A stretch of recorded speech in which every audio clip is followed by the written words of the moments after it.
오래 걸릴 것 같아요. 네, 그냥 특정 말소리만에서 오류를 보이는 경우에는 좋은 방법이나 좋은 위치 등에 대한 그 교육을 통해서 뭐 짧게는 3개월에서 6개월 정도의 언어 치료를 종결하는 경우도 있습니다. 하지만 동반 장애로 인한 언어 장애가 있는 경우에는 일상생활 내에서 정말 다양한 상황에서 의사소통 방법들을 배우고 습득해야 되기 때문에 사실 오랜 시간이 소요가 되고 요구가 되는데요. 제가 만났던 한 아이는 5살에 저를 네. 처음 만나서 언어 치료를 시작해서 초등학교 4학년이 될 때까지 약 한 7년 동안 저랑 같이 했던 네. 아이가 있습니다. 그 아이 같은 경우에는 저를 처음 만났을 때 눈맞춤도 제대로 되지 않았고 엄마라는 말도 한번 할까 말까 하는 그런 아이였는데요. 오랜 시간 같이 진행을 하다가 그 아이가 초등학교 입학을 하게도 되었고요. 물론 학교 생활에서 사소한 여러 가지 어려움은 있었지만 그 아이가 이제 무사히 잘 학교를 다니고 졸업을 해서 올해 초에는 중학생이 된다고 해서 저에게 인사를 하러 온 적이 있었었는데요.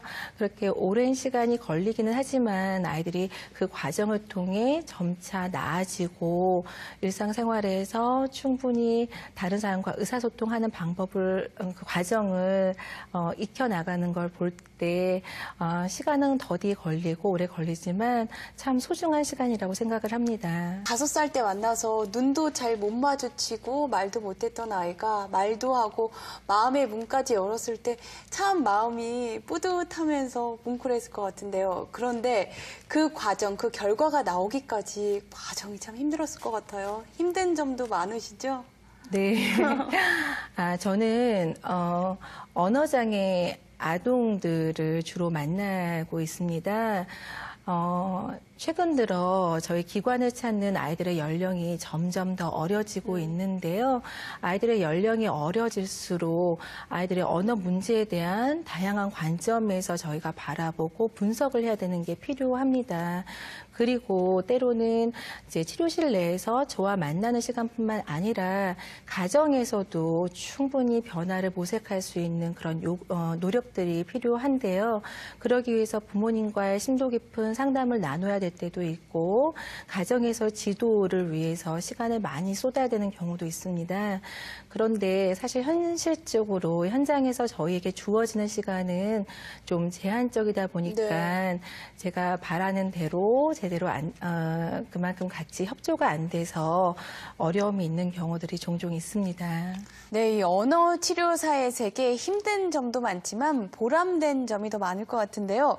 그 현장은 어떤 모습일까요? 지금 화면으로 함께 만나보시죠. 언어치료사 이효진 씨가 일하는 곳. 오늘 효진 씨를 찾은 아이는 누구일까? 연아야 어서 와. 잘 지냈어?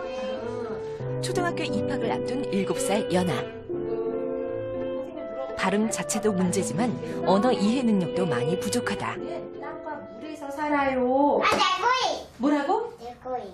개구리가 팔짝 어떻게 뛴다고? 화딱, 뭐라고? 화탁치. 화장실. 뭐라고요? 화탁치. 의자. 일상에서 접하는 물건을 스스로 표현해보는 연습도 치료의 과정. 7살 연아는 정확한 소리를 내는 것과 더불어 단어 이해와 표현력까지 함께 키우고 있다. 효진 씨의 도움으로 오늘도 한층 성장하는 아이. 잘할 수 있지? 그래 약속. 학교 상황에서 새롭게 만나는 선생님이시나 친구들과의 의사소통이 보다 좀 더 원활해질 수 있었으면 하는 게 제가 지금 목표로 삼고 있는 겁니다. 치료에 이어 계속되는 또 다른 업무. 각자의 사례를 나누기 위해 센터 선생님들이 한 곳에 모였다. 아이 컨택이나 그런 건 굉장히 정확하게 잘 하고 있는지. 아니에요. 손 갖다가 이렇게 갖다 대는 거 지금도 갖다 신용은 하고 싶은데 칫솔 갖다가 갖다 대주는 정도 수준이고. 아이와의 치료 과정을 함께 이야기하는 것은 더 좋은 치료법을 연구할 수 있는 하나의 방편이다. 치료만 해도 바쁜 시간에 이렇게 다 같이 모여 의견을 모으는 특별한 이유가 있을까?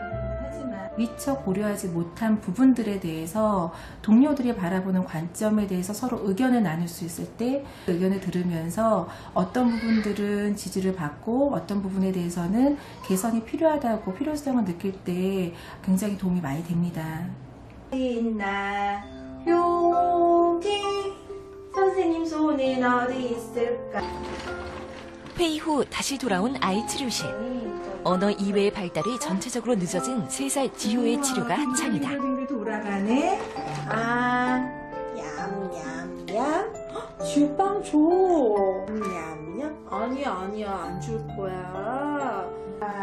음식을 먹는 표현 냠냠 하나를 인지시키는 데에도 효진 씨는 다양한 방법을 사용해야 한다.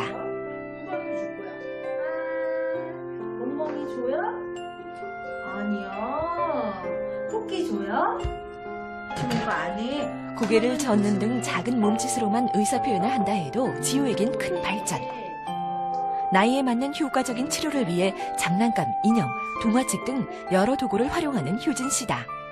당장은 아이와 소통이 어렵더라도 나아지는 것을 기대하며 계속되는 치료. 선생님이랑 지우야. 좀 놀랬던 것 같아요. 치료 후엔 부모와의 상담이 이어진다. 제스처 사용하는 거 굉장히 더 나아지고 있는 부분이고요. 그런데 평소 아이와 가장 많이 마주하는 부모. 치료 과정과 기대하는 바를 부모들과 꼭 나눠야 한다. 자기가 원하는 거를 단어만이라도 말할 수 있었으면 좋겠어요. 예를 들면 우유면 우라든지 밥이면 바 이렇게 그런 아주 작은 이런 음절이 나왔으면 좋겠어요. 네.